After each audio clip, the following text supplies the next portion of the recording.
নমস্কার, শুভ সন্ধ্যা। আজকে শনিবার 8ই মার্চ 2025। বাকচক্রের নতুন পথ চলা বিবেকানন্দ ঘরে ঘরের আজকে 200 সাপ্তাহিক ধারাবাহিক বক্তৃতামালায় আপনাদের সকলকে সাদর অভ্যর্থনা জানিয়ে আজকের অনুষ্ঠান শুরু করছি।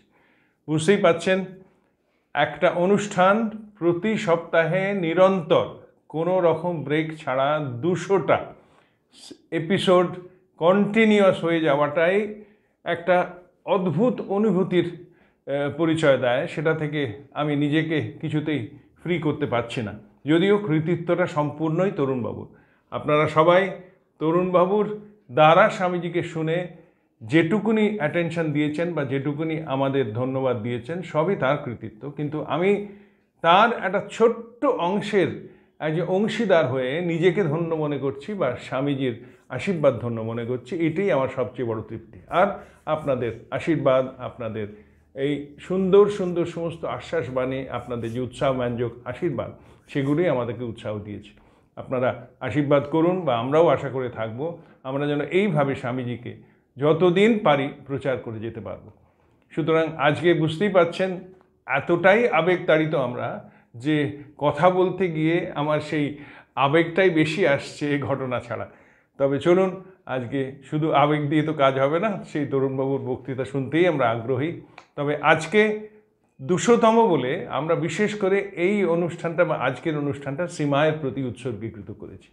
সুতরাং আজকেও আমাদের অনুষ্ঠান যেরকম বিষয় এবং বক্তা অপরিবর্তিত বলি, আজকের বিষয় হচ্ছে শ্রী শ্রীমা, শ্রী শ্রী সারদা মা।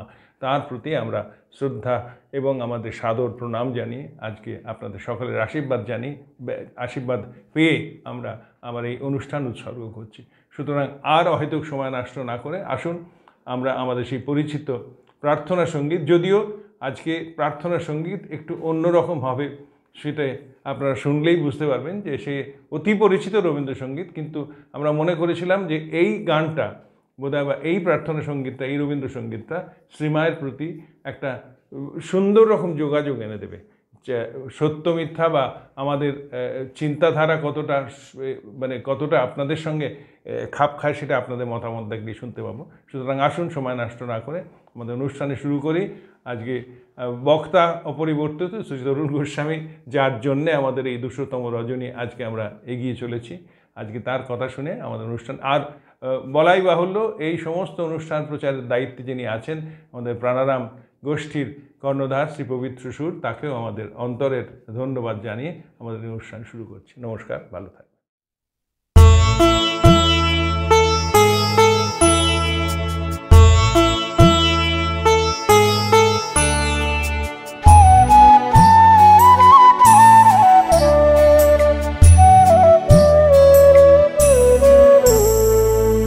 তোমারে করিয়াছি জীবনের রূপতারা, এ সমুদ্রে আরো কবু হব না গো পথোয়ারা।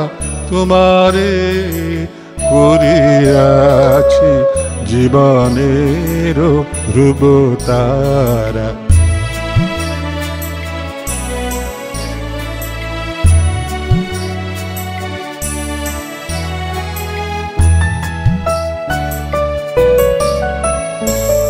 যেথায় আমি যাই না গো তুমি প্রকাশিত থাকো, যেথায় আমি যাই না গো তুমি প্রকাশিত থাকো। অকুল নয়ন জলে ঢালো গো কিরণ ধারা। তোমারে করিয়াছি জীবনের ধ্রুবতারা।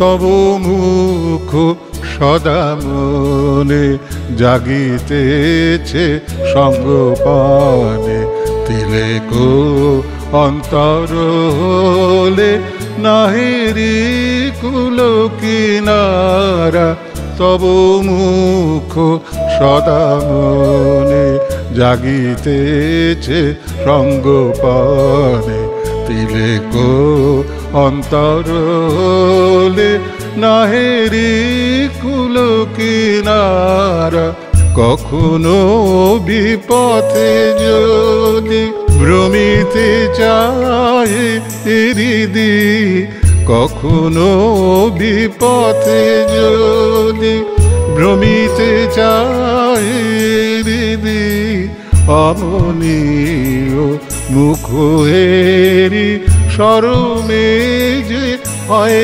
সারা তোমারে করিয়াছি জীবনের ধ্রুবতারা এ সমুদ্রে আরো কভু হব না গো পথহারা তোমারে করিয়াছি জীবনের ধ্রুবতারা।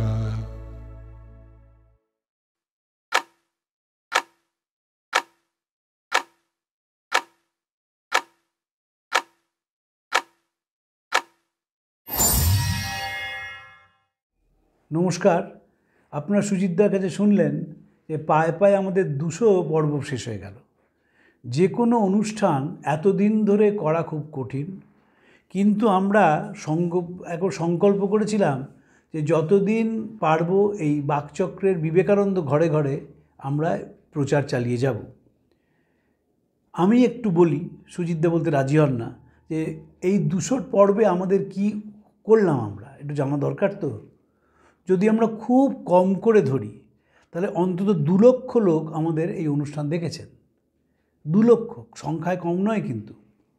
এবং আমাদের সবচেয়ে বড় যেটা আমরা পুরস্কার পেয়েছি, বহু মানুষ বাকচক্র শুনে স্বামীজির বই পড়তে শুরু করেছেন, স্বামীর শিষ্য সংবাদ পড়তে শুরু করেছেন, পত্রাবলী কিনেছেন, স্বামীজির পদপ্রান্তে বইটি পড়েছেন। এই যে নানাভাবে স্বামীজিকে আমরা দেখানোর চেষ্টা করেছি, সেটির একটাই কারণ, একটাই উদ্দেশ্য, যে বিবেকানন্দকে পড়া একান্তভাবে দরকার। শুধু পড়া না, বিবেকানন্দকে প্রয়োগ করা দরকার। যদি আমাদের সমাজকে আবার ঠিক পথে নিয়ে আসতে হয়, সুরে বাঁধতে হয়, তাহলে স্বামীজি ছাড়া আমাদের কোনো গতি নেই। এটা আমরা স্বামীজিকে ভালোবাসি বলে বলছি না, এটা একেবারে অকাট্য প্রমাণ আমাদের কাছে আছে এবং সত্যি। স্বামীজির নামে সারা ভারতবর্ষে যেভাবে সেবা কাজ চলেছে অকল্পনীয়। রামকৃষ্ণ মিশন তার একটা অংশ বটেই, এবং অন্যান্য বিভিন্ন প্রতিষ্ঠান সারা ভারত জুড়ে সেবা কাজ করে চলেছে স্বামীজির নামে। বহু তরুণ তরুণী তারা সামনে এগিয়ে আসছেন, তারা এই সেবা কাজে অংশগ্রহণ করছেন এবং নিরলসভাবে স্বামীজির প্রচার চালিয়ে যাচ্ছেন। তাদের অনেককেই আমি চিনি, এবং আমরা সম্প্রতি ত্রিপুরায় গিয়েছিলাম, পবিত্র এবং আমি গিয়েছিলাম দুজনে। সেখানেও দেখলাম যে বহু মানুষ বাকচক্র শোনেন। আমরা বিভিন্ন জায়গায় গিয়ে দেখেছি কীভাবে বাকচক্র শুনছেন মানুষ। অনেকেই আবার আমাদের লেখেন যে কেন বুঝি না, শনিবারটাতে দেরি করে আসে। এগুলো সব করে তো শেষ অবধি স্বামীজিকে ভালোবাসার ফল। সেখানে পবিত্র বা সুজিতদা বা আমরা 3 জন যন্ত্রমাত্র, ইনস্ট্রুমেন্ট, কিচ্ছু না। আসল কথা হচ্ছে স্বামীজির কথা বলা। স্বামীজির কথা এত মানুষ শুনছেন, স্বামীজির কথা এত মানুষ শোনবার চেষ্টা করছেন, বুঝবার চেষ্টা করছেন, স্বামীজিকে জানার চেষ্টা করছেন। এটাই আমাদের দরকার। আজকে আমরা আলোচনা করব সারদা মাকে নিয়ে। স্বামীজি পাশ্চাত্য থেকে বহু চিঠি তার গুরু ভাইদের লিখেছিলেন। সাধারণত যখন তিনি বাংলায় চিঠি লিখতেন তখন কয়েকটা ইংরেজি শব্দ থাকত, কিন্তু স্বামী শিবানন্দকে একটি চিঠি লিখেছিলেন, সেই চিঠিটি ইংরেজি বাংলা মিশিয়ে। সেই চিঠিতে স্বামীজি স্বামী মা সারদার কথা উল্লেখ করেছিলেন, এবং উল্লেখ করতে গিয়ে বলেছিলেন, mother Shri Sarada has been born to revive this wonderful shakti in India, making her the nucleus. Gargis and Maitreyi will be born in this world. See how grand is the power of Shakti. Swamiji লিখেছিলেন। এবং আমার নিজের যেটা মনে হয় যে ঠাকুর তো স্বামীজির চোখে নিজের চোখটা বসিয়ে দিয়েছিলেন, যে কারণে যে দেশেই স্বামীজি গেছেন খুব কম সময় থেকেই সেই দেশের যে মূল চালিকা শক্তি কি সেটা বুঝে ফেলেছেন। সেই একইভাবে স্বামীজি সারদামণিকে আবিষ্কার করেছিলেন এবং বুঝেছিলেন যে ঠাকুর যে তাকে বসিয়ে গেছেন তার কারণটি কী। আপনারা জানেন শ্রীরামকৃষ্ণ সারদামণিকে বলেছিলেন যে কলকাতার লোকগুলো পোকার মতো কিলবিল করে বেড়াচ্ছে, তুমি এদের দেখো, দায়িত্ব দিয়েছিলেন দেখার। এবং এখন যারা জেন্ডার ফিলোসফি নিয়ে কথা বলেন তাদের প্রকৃষ্ট উদাহরণ হচ্ছে মা সারদা।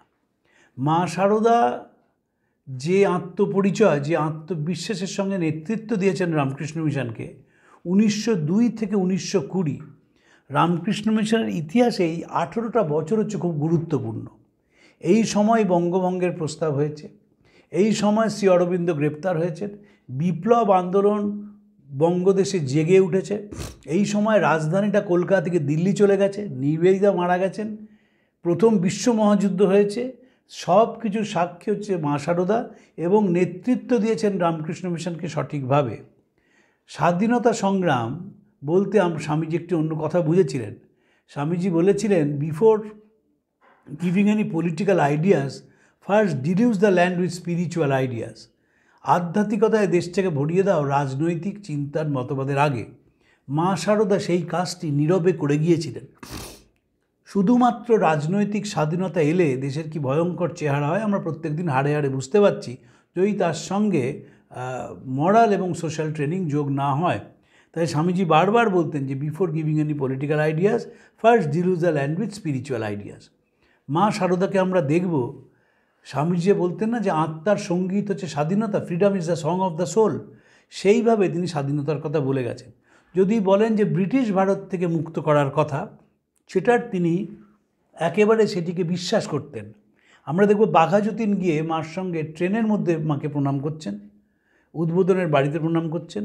একজন ভদ্রমহিলা জেল থেকে তাকে বলা হয়েছিল কোথায় যাবেন, তিনি উদ্বোধনে মার সঙ্গে দেখা করতে এসেছিলেন।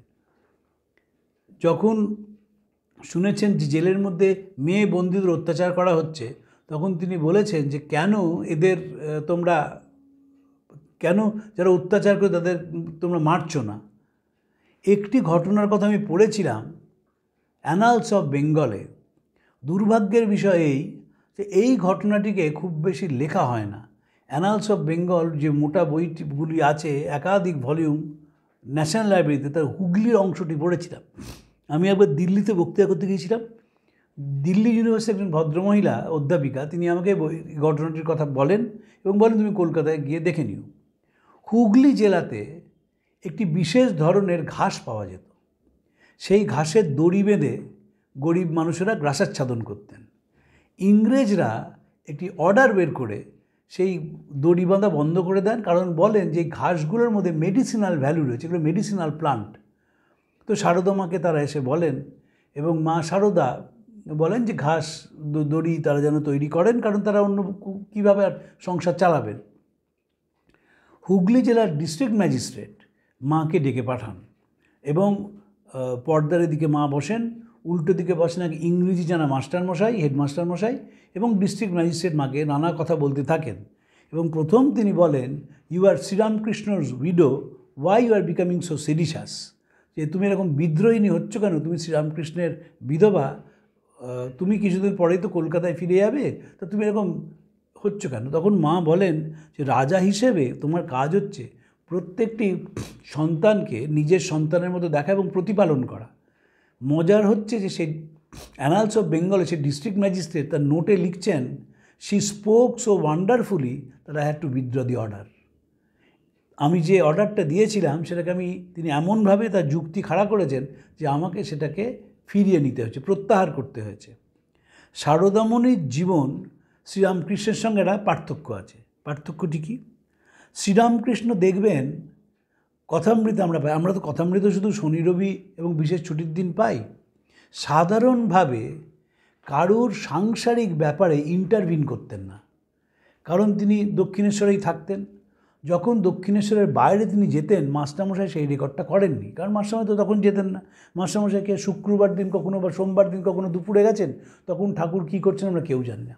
মা কিন্তু বিভিন্ন পরিবারের পার্সোনাল ব্যাপারে ইন্টারভিন করেছেন, এবং যখনই তিনি দেখেছেন যে সেখানে কোনো রকমের অ্যানোমালি আছে অথবা সেই বাড়ির স্ত্রীটিকে অত্যাচার করা হচ্ছে, তিনি সঙ্গে সঙ্গে সেই পুরুষটিকে তিরস্কৃত করেছেন।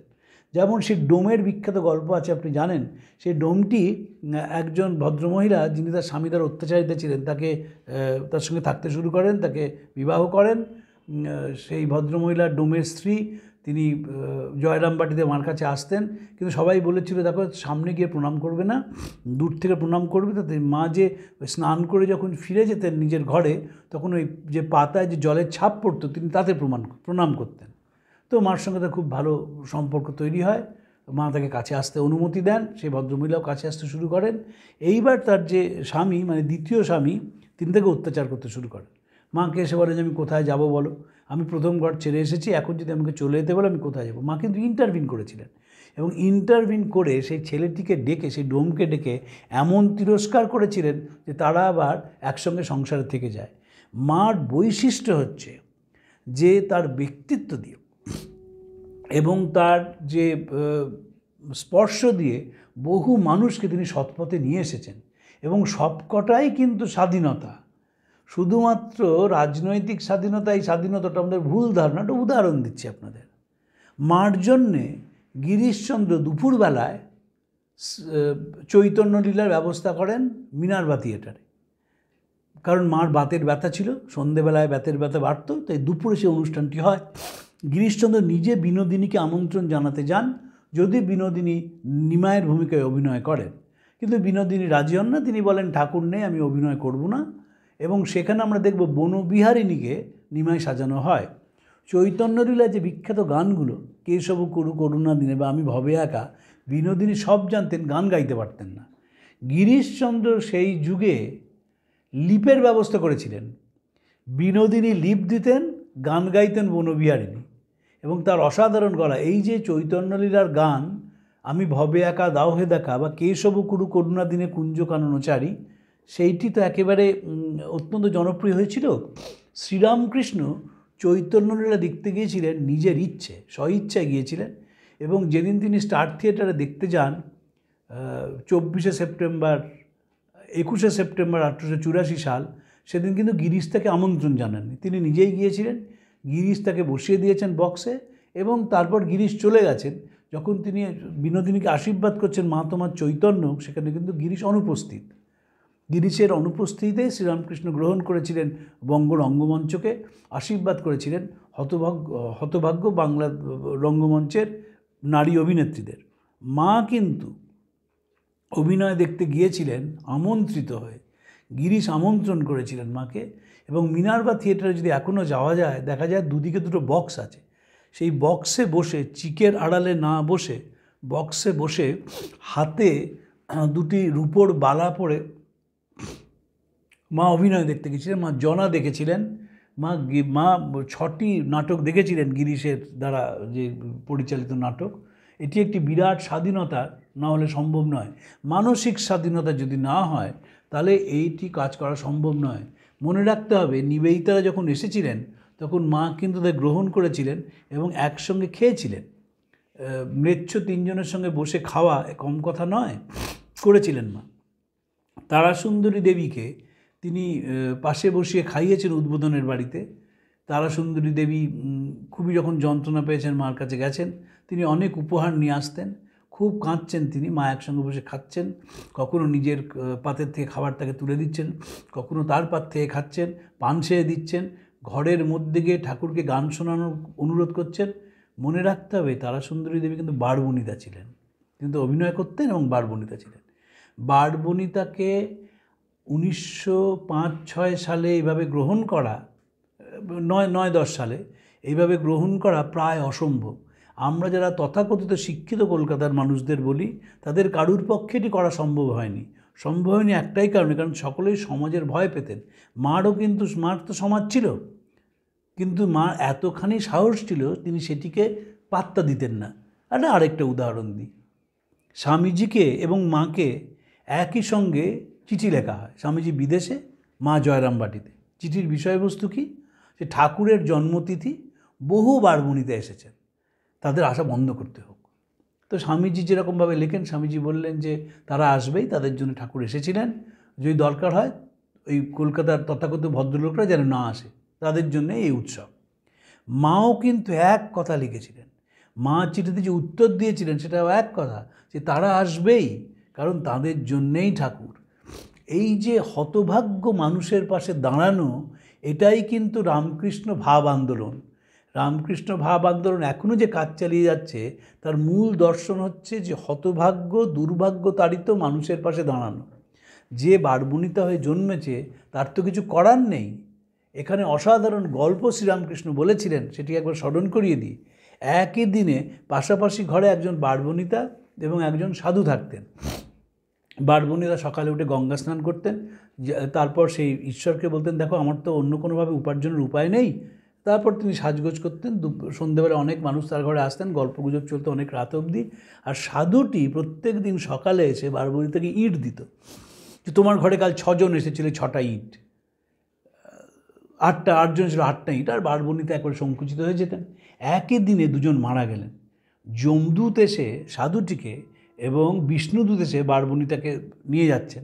তখন সাধুটি বলেছেন, তোমরা ভুল জায়গায় এসছো, পাশের ঘরে যাও। বলেন না, ও জানে কি করে, তাই জন্য সকালবেলা ঈশ্বরকে বলে, তোমার যখন জপ করার কাজ তখন তুমি খেয়াল রাখছো পাশের ঘরে কি হচ্ছে, ফলে এটি হতে পারে না, তোমাকে এখন যমদূতের কাছে যেতে হবে। এই যে প্রায়োরিটাইজেশন অফ নিডস, এটি রামকৃষ্ণ ভাব আন্দোলনের আরেকটি বড় দিক। ক্রিস্টোফার ইশারুট যখন বলছেন আমাদের সময়কার সর্বশ্রেষ্ঠ ভাব আন্দোলন, তখন বুঝতে হবে এই আন্দোলন কিন্তু হুজুগ নয়, এই আন্দোলন কিন্তু দলবদ্ধভাবে কোনো একটি মিশন সেন্টারে যাওয়া নয়। এই আন্দোলন হচ্ছে তিল তিল করে নিজের মধ্যে পরিবর্তন ঘটানো। নিজের মধ্যে এমনভাবে পরিবর্তন হবে যে জীবনটা বহুজন হিতায় বহুজন সুখায় করতে হবে। এটাই তো স্বামীজির কথা। এবং স্বামীজির যে কাজ, সেই কাজকে মা পূর্ণ সমর্থন জানিয়েছিলেন। এক জায়গায় তিনি শুধু স্বামীজির কাজকে সমর্থন জানাননি। স্বামীজি বলেছিলেন, এমন পাঁঠা বলি দেব দুর্গাপুজোর সময় যে গঙ্গার জল লাল হয়ে যাবে, সেই রক্ত দেখে বাঙালি জেগে উঠবে। কেন জেগে উঠবে? সাহেবদের তাড়াতে হবে বলে। মা সেটিকে বলেছিলেন, না, সন্ন্যাসীদের প্রতিষ্ঠান কখনো বলি হতে পারে না, তাই বলি করতে দেননি। দেখবেন মার নামে সংকল্প করে দুর্গাপুজো হচ্ছে, এটাও একটা অসাধারণ ঘটনা। এবং পুরো জিনিসটাই, আমরা তো উইমেন এম্পাওয়ারমেন্ট নিয়ে এখন কথা বলি, কথায় কথায় দেখবেন উইমেন এম্পাওয়ারমেন্ট, বিভিন্ন জায়গায় সেমিনার হয়, ওয়ার্কশপ হয়, আলোচনা সভা ইত্যাদি ইত্যাদি। এই উইমেন এম্পাওয়ারমেন্টের হায়েস্ট হচ্ছেন মা।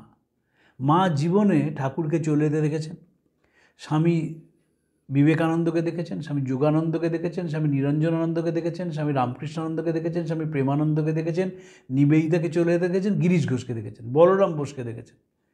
এতৎ সত্ত্বেও স্বামীজি যেদিন চলে যান তার বহুদিন পরে তিনি একজনকে বলছেন, যেদিন স্বামীজি চলে গেলেন আমার ভেতরটা হু হু করে উঠল।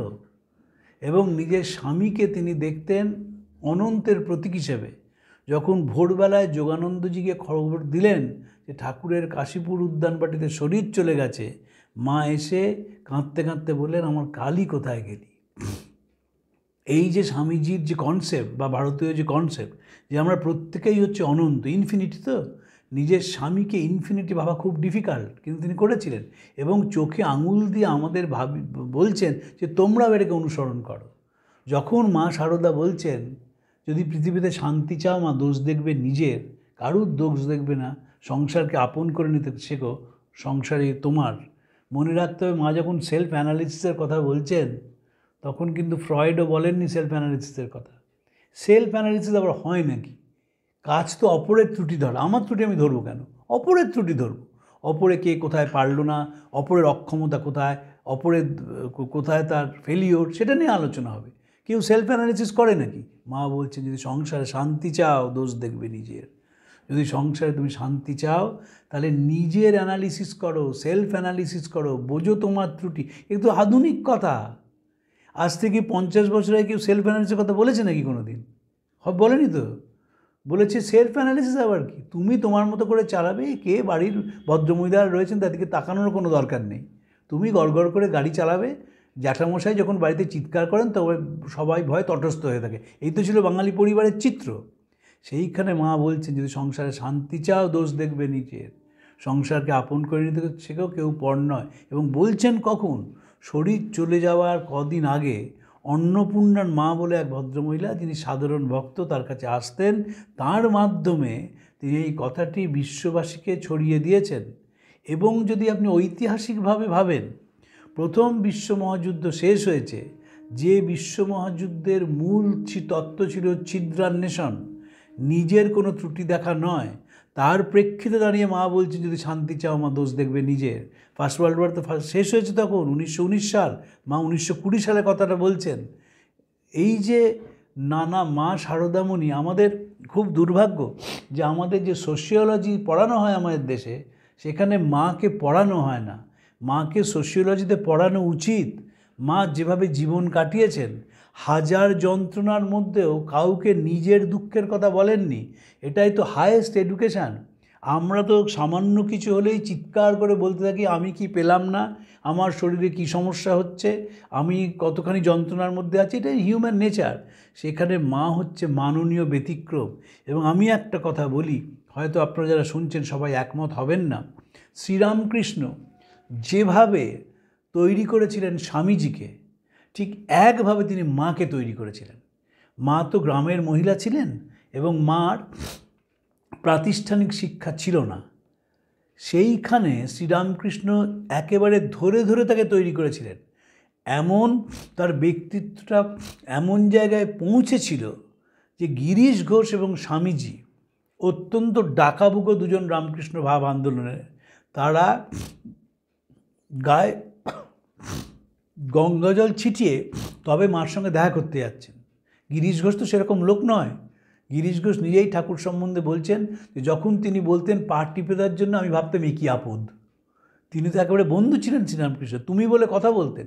এবং স্বামীজিও ঠিক এই রকমভাবে আর কাউর সামনে গেছেন গঙ্গাজল ছিটিয়ে, দেখা যায় না, কিন্তু মার সামনে যেতেন। কেন যেতেন? ওই ব্যক্তিত্ব, যে ব্যক্তিত্বের সামনে দাঁড়াতে অসুবিধা হয়, এবং তিনি তো বাইরে বেরোতেন আপাদ মস্তক একেবারে পর্দানুসিদ্ধ করে ঘোমটা দিয়ে। তা সত্ত্বেও এমন তার ব্যক্তিত্ব ছিল যে ব্যক্তিত্বটি মানুষকে মুগ্ধ করে। নন্দলাল বসু একটি অপূর্ব লেখা লিখেছিলেন মার ওপর। বলছেন যখন উদ্বোধনের বাড়িতে যেতাম তিনি পা ছড়িয়ে বসতেন, তার ছবিও আছে নন্দলাল বসু যে পা ছড়িয়ে মা বসে রয়েছে, যে ছবিটা আপনারা বিভিন্ন জায়গায় দেখবেন, বিশেষ করে যেখানে রামকৃষ্ণ মিশনের যেখানে খাওয়ার ঘর, সেখানে ছবিটা খুব কমন ছবি, সকলেই রাখে। মা সেইভাবে না উৎসাহিত করেছেন আমাদের স্বাধীনতা তৈরি করার জন্য। যারা বিপ্লবী ছিলেন তাদের যেমন একদিকে তিনি প্রেরণা জুগিয়েছেন, বহু বিপ্লবী তার কাছে এসেছেন, এবং বিপ্লবীরা যে বিপ্লব আন্দোলন ছেড়ে আধ্যাত্মিকতার দিকে এসেছিলেন সেটি মার আশীর্বাদ ছাড়া সম্ভব ছিল না। যখন স্বামীজিরা গিয়ে বললেন, স্বামী ব্রহ্মানন্দ এবং অন্য সকলে, যে যেভাবে বিপ্লবীরা আসছে রামকৃষ্ণ মিশনে এবং যোগ দিচ্ছে, তাতে ব্রিটিশ পুলিশ আমাদের ওপর নজর রাখছে, এইভাবে চলবে না। মা বলেছিলেন সম্ভব নয়, হয় আমরা একসঙ্গে ভাসবো নয় একসঙ্গে ডুববো। অসাধারণের ইংরেজি করেছিলেন Christopher Isherwood, either be float together or sink together. এবং যখন বলছেন কারা এসেছেন, ধরুন স্বামী প্রজ্ঞানন্দ, দেবব্রত বসু, তিনি আসতে পারতেন না, মা যদি বলতেন না বিপ্লবীরা ঢুকবে না। অভয়ানন্দ, স্বামী ভরত মহারাজ আসতে পারতেন না, ভরত মহারাজ তো বিপ্লবী ছিলেন, আসতে পারতেন, কোনো বিপ্লবী আসতে পারতেন না। কিন্তু বিপ্লবীরা যখন বুঝলো যে বোমা মেরে দেশটাকে পরিবর্তনের থেকে মনের পরিবর্তন ঘটালে দেশের অনেক বেশি উপকার হবে, যখন তারা রামকৃষ্ণ মিশনে এসেছেন, যখন রামকৃষ্ণ মিশনের সাধুদের নানাভাবে ব্রিটিশ পুলিশ হেনস্থা করছে, নানা জায়গায় তাদের বসিয়ে রাখা হচ্ছে, সন্দেহভাজন হিসেবে দেখা হচ্ছে, টিকটিকি লেগেছে, ঠাকুরমা স্বামীজির তিথি পুজোয় দেখা যাচ্ছে সাদা পোশাকে পুলিশ বেলুড় মঠে ঘুরে বেড়াচ্ছেন, তখনও কিন্তু মা একজন বিপ্লবীকেও ফেরত পাঠাননি। তিনি সবাইকে গ্রহণ করেছিলেন। এবং এই গ্রহণটা যে রামকৃষ্ণ ভাব আন্দোলনের মূল শিক্ষা, যে যেখানে দাঁড়িয়ে আছে তাকে সেইখান থেকে গ্রহণ করতে হবে, মা সেটিকে করেছিলেন, শিখিয়ে গেছেন আমাদের। এবং মাকে ওই শুধুমাত্র প্রণাম করলে হবে না, একটু একটু করে মার বইগুলো পড়তে হবে। স্বামী গম্ভীরানন্দজির বই আছে, স্বামী পুণ্যাত্মানন্দজির সম্পাদিত বই আছে, নিবেদিতার মাই মাস্টারের সঙ্গে মা বারবার ফিরে এসেছেন, এগুলো পড়তে হবে। এবং মার প্রতি একটা অখণ্ড শ্রদ্ধা তৈরি করতে হবে, জীবনটা সেভাবে তৈরি করতে হবে যাতে আমরা এই ভাব আন্দোলনের একজন সক্রিয় সৈনিক হতে পারি। যে সৈনিকের মূল কথা হচ্ছে যে যন্ত্রণাক্লিষ্ট মানুষের পাশে দাঁড়ানো। সারা পৃথিবীতে যদি দেখেন, দেখবেন মানুষের যন্ত্রণা বেড়ে চলেছে।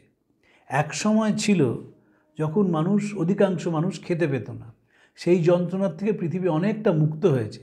কিন্তু মানসিক যন্ত্রণা, মানুষের প্রতি সীমাহীন ঘৃণা, মানুষের একাকিত্ব কুড়ে কুড়ে খাচ্ছে সমাজটাকে। সেইখানে যারা রামকৃষ্ণ ভাব আন্দোলনে বিশ্বাসী, তারা যদি এই দুর্ভাগ্য তাড়িত মানুষের পাশে দাঁড়ান এবং তাদের কাছে ঠাকুর মা স্বামীজিকে পৌঁছে দেন, তাদের কথা একটু বলেন, তাদের গায়ে মাথায় একটু হাত বুলিয়ে দেন, তাহলে পৃথিবীর অনেক সমস্যা মিটে যায়। পৃথিবীর যে সমস্যার দিকে যাচ্ছে, ক্ষুধা যেমন একটা সমস্যা, তাকে অনেক ছাড়িয়ে চলে যাচ্ছে মানুষের মনের সমস্যা। যে কোনো দেশে মানসিক সমস্যা একটা বিরাট সমস্যা হয়ে দেখা দিচ্ছে, এবং দেখা দেওয়ার জন্যে রামকৃষ্ণ আন্দোলন দেখবেন তার অভিমুখ আস্তে আস্তে পাল্টাচ্ছে। খুব যদি ঠান্ডা মাথায় দেখবেন প্রত্যেকটি সেন্টার আস্তে আস্তে স্পিরিচুয়ালিটি প্রচার করতে শুরু করেছে, যেটা শুধুমাত্র ঘণ্টানাড়া বা পুজো করা নয়, সেটার মধ্যে এই কাউন্সেলিং করা, মানুষের পাশে দাঁড়ানো, মানসিক যন্ত্রণাক্লিষ্ট মানুষকে আবার ঠিক পথে নিয়ে আসা, সব সেন্টার শুরু করেছে। এবং রামকৃষ্ণ মিশন বোঝে যে বেদান্তের মধ্যে দিয়েই সেই কাজ সম্ভব। তাই দেখবেন বেদান্তের কথা সন্ন্যাসীরা বলছেন, যারা বক্তা তারা বলছেন, কারণ বেদান্ত মানুষের অনন্ত শক্তিতে বিশ্বাস করে যে মানসিক যে যন্ত্রণা পাচ্ছে সেটা ক্ষণিকের, তা থেকে বেরিয়ে আসতে হবে। এইখানে মার মতামতটি বলেই আমার বলা শেষ করব। মা ঠাকুরকে বলেছিলেন একটি চিঠিতে, স্বামী বিমলানন্দজিকে লেখা, তিনি তো স্বয়ং অদ্বৈত, তোমরা তার সন্তান, তাই তোমরাও নিজেদের অদ্বৈতবাদী জানিবেক। এই যে স্বয়ং অদ্বৈত হচ্ছেন ঠাকুর, ফলে যারা রামকৃষ্ণ ভাব আন্দোলনের সঙ্গে রয়েছেন তাদের কোনো দ্বৈত ভাব নেই, ভাব একটাই, জগতের সেবা করো এবং নিজে কৃতার্থ এবং ধন্য হও। আপনাদের নমস্কার জানিয়ে আজকে শেষ করছি। প্রাণারাম প্রাণারাম প্রাণারাম প্রাণারাম প্রাণারাম প্রাণারাম, কি যেন লুকানো নামে তাই মিষ্ট এত তব নাম। প্রাণারাম প্রাণারাম